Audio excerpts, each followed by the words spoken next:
Hi பாருங்க, நான் இந்த கப்பில் வந்து 2 கப்பு ரைஸ் ஊற வச்சுருக்கேன். அரை முடி தேங்காய் போட்டு உங்களுக்கு நான் தேங்காய் சாதம் வந்து சிம்பிளாக ஃபாஸ்ட்டாக எப்படி செய்யறதுன்னு நான் சொல்கிறேன். நம்ம தேங்காய் கட் பண்ணிட்டேன். நான் தேங்காய் கூடவே 1 ஸ்பூன் சோம்பு போட்டு அரைச்சி எடுத்துக்கலாங்க.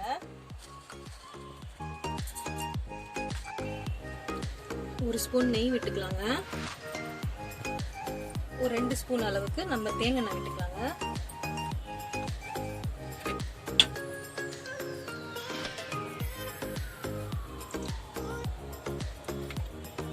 இது நல்லா காயட்டும்.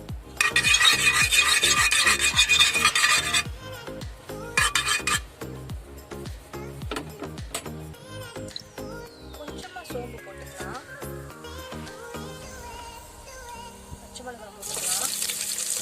இந்த முந்திரி கட் பண்ணி வச்சுருக்கேன் ஒரு 5 பீஸு, அதை போட்டுக்கலாம்.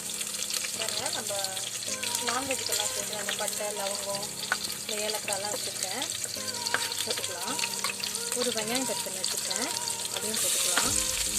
இதை நல்லா ஃப்ரை பண்ணிக்கலாம்.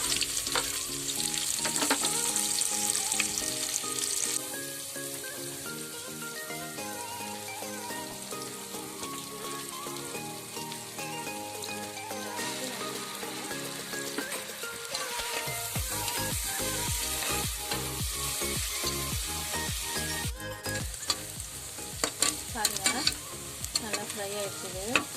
இப்போ வந்து நம்ம அரைச்சி வைக்க தேங்காய் வந்து அதில் ஊற்றிடலாம்.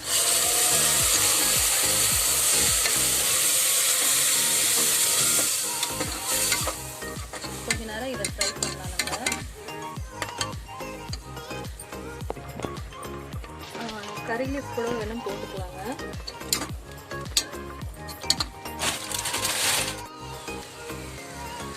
பாருங்க, இந்த தேங்காயோடைய பச்சை வாசனை போயிடுச்சு.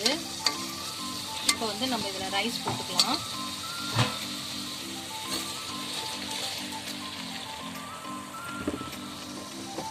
நான் வந்து சைடில் வந்து அரிசிக்கு தேவையான அளவு தண்ணி வந்து வச்சுருக்கேன், சூடு பண்ணி வச்சுருக்கேன்.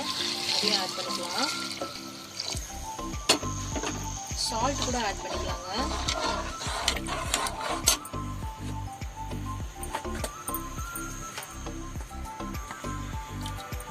தேவையான அளவு சால்ட்டு.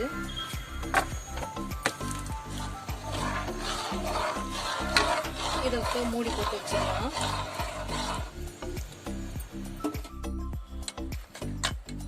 நம்ம தேங்காய் சாதம் ரெடி ஆயிடுச்சு.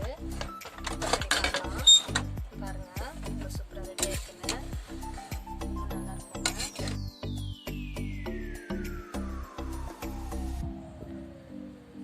பாருங்க, உதிரி உதிரியா இவ்வளோ சூப்பராக ரெடி ஆயிடுச்சுன்னு. நீங்களும் இதே போல் ட்ரை பண்ணி பாருங்கள். ரொம்ப சிம்பிள், ரொம்ப ஈஸி தான். தயிர் பச்சடியும் பீட்ரூட் பொரியல் வச்சுருக்கேன் இன்றைக்கி சைட் டிஷ்ஷு. வாங்க சாப்பிட்லாம்.